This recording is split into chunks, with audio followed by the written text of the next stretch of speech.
This is my third in a series on faith.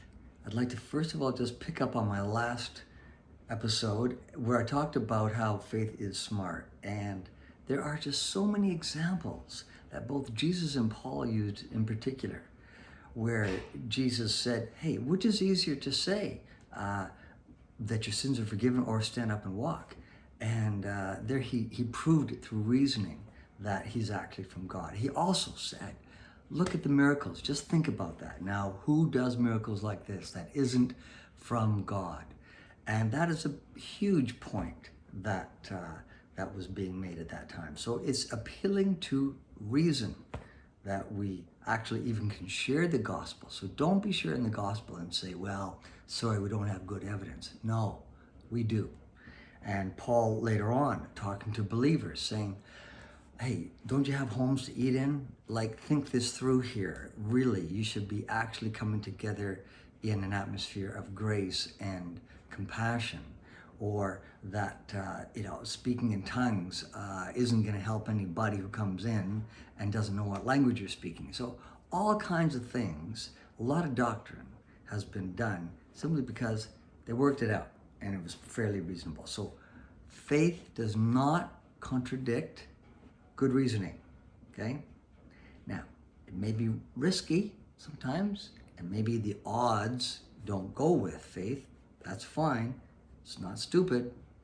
It actually has been proved time and time again, even when you take the risk of believing. So just remember, faith is smart. The other thing I want to mention is about the certainty, which I mentioned in our first video. You don't have to have complete certainty for choosing to believe. However, remember Jesus did say, if you want to move a mountain, you cannot doubt in your heart. And James also said, if you're asking for something, don't doubt and waver back and forth. So there is something to be said of being certain. And also John in his letter, he also talked about don't be doubting for what you believe. We have that which we don't doubt about.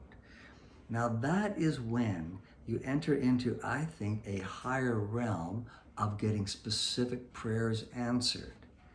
And that is pretty good stuff. So even when Elijah prayed for it to rain, he had a specific calling to call for rain, and before that to call for no rain. And there was something that he knew was true. So do strive for certainty, and especially hearing from the Lord about something. That's where you can be certain, and depend on that.